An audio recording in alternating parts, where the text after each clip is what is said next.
Lunch with Zeus by Jill Badonsky from Muse's Daydream.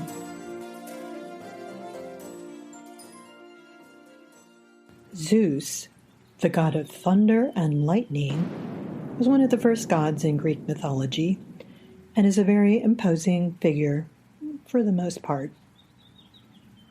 He is the king of Mount Olympus, the home of the Greek gods, where he rules the world and imposes his will unto gods and mortals alike, and yet he steers clear of politics. I like that about him. He sounds intimidating, but I can tell you in person, he's amiable, gentle, and he even has a lisp. Oh yes, I'm a scary guy with lightning bolts coming out of my fingers. When he's not imposing his will on gods and mortals alike using lightning and thunder, Zeus enjoys woodworking, glass blowing, and word games. I'm lunching with him here at Aesop's Tables on Genesee. We are splitting the spanakopita special, which comes with a lovely Greek salad and pita bread. It's delicious. But you'll have to excuse me, I need to go to the restroom. Kalamata olives don't agree with me. While he's in the bathroom, I'm going to update you on some Zeus fun facts and figures. You may have read in People magazine or Us Weekly that Zeus is really fickle. That is true. He is an equal opportunity womanizer, having had relations with both goddesses and mortals. He's allegedly slept with, and excuse my pronunciation, he's allegedly slept with Aegina, Alcmena, Gallipoli, Cassiopeia, Demeter, Diane, Europa, Io, Leda, Leto, Mnemosyne, Niobe, Persephone, and Zemel. Some say a goat named Doris was in that mix. Zeus is married to his sister Hera, so there's that. Hera is the goddess of marriage and monogamy. Ironically, Zeus has cheated on her over 100 times, and she keeps forgiving him and admits to being a bit of an enabler. I sent her the book Women Who Love Too Much, and she keeps calling me up all excited with little realizations of things she's been doing wrong. I'm not going to tell Zeus I gave her that book. I'm lunching with him because I'm interested in stories about Mnemosyne. She's the goddess of memory and has authority over memories. She was in charge of preserving stories of history and sagas of myth before writing was introduced. And now that writing has been introduced, she's writing everything down wildly. But she's also the mother of the 9 muses, and that's what has me interested. I wanted to have lunch with Mnemosyne to talk about those muses, since this is a Muse's Daydream. But she's been busy for the last 1,000 years or so writing those books. Writing a book sometimes takes longer than you think.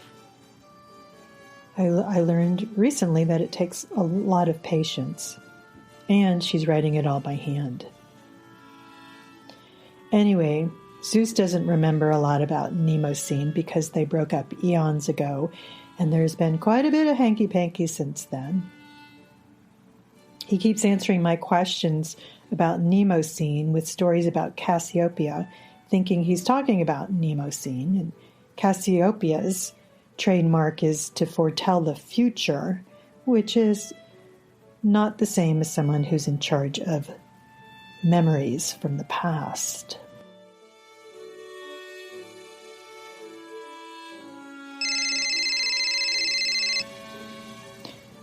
Whoa, wait a minute. That's Mnemosyne on the line. Wasn't expecting that. What a nice coincidence. Excuse me. Hey, Mnemosyne. Hey, Jill. I'm taking a little break from writing and heard you wanted to talk to me. What's up? Thanks for returning my call. I wanted to speak to you a little bit about the Muses. Like, is there anything you can remember about their upbringing that may enlighten the tens of 20s of mortals listening to A Muse's Daydream, which is a podcast available wherever you can get podcasts? Is there anything I can remember? That's what I do, Jill. I remember. I have 9 books full of things I remember about the Muse kids. I'm writing 1 book for each of them. You can read my new books when they come out, which is probably in about 500 years. Oh, wait. You may not still be here. Sorry. Well, I'll tell you this. Zeus is way behind on child support. Lucky for him, the kids are creative, so they have organized a consulting business and are doing well without his support. The Muses, are the offspring of me, the goddess of memory, and Zeus, the god of thunder and power. So, remember this, Jill. The power to create comes to you when you remember who you are and all that you can bring into the world.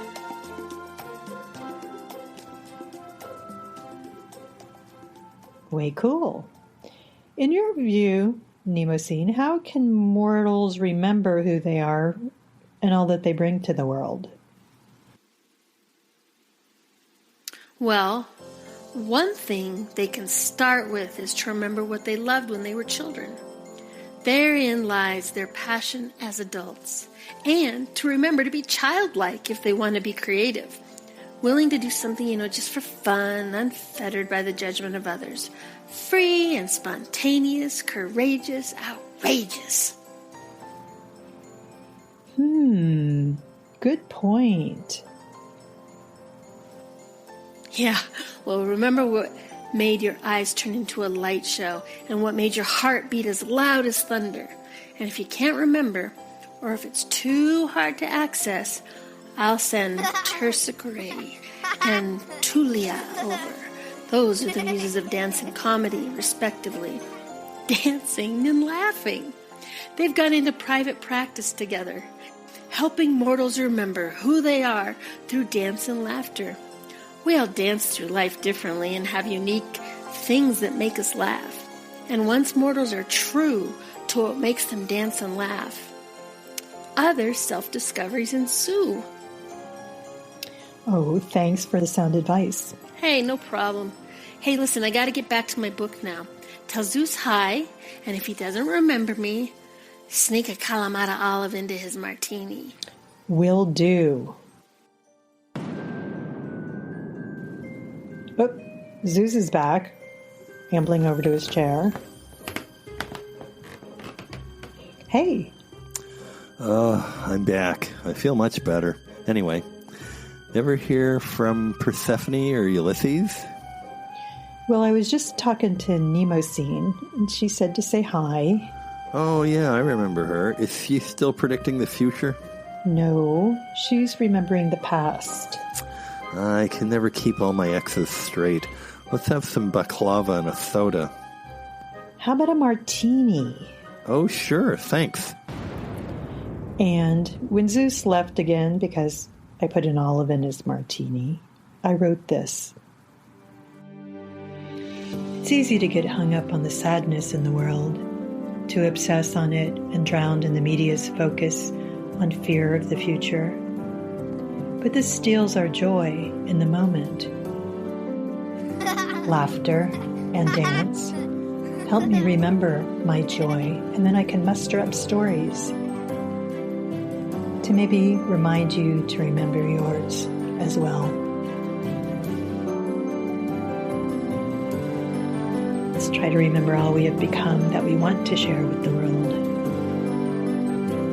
And be kind to yourselves.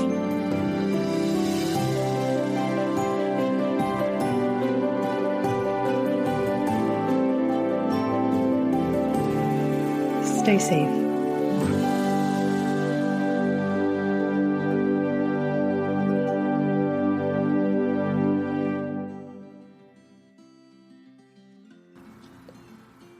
The voice of Zeus was played by Robin Brisebois.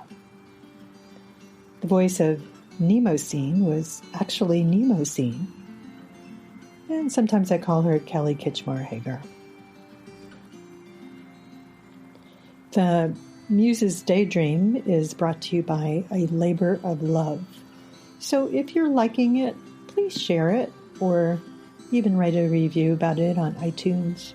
I sure would appreciate that. You can also go to the link in the show notes. Speaking of Greek mythology, I am going to Greece in October for a creativity retreat and spanakopita and maybe some baklava and maybe a martini.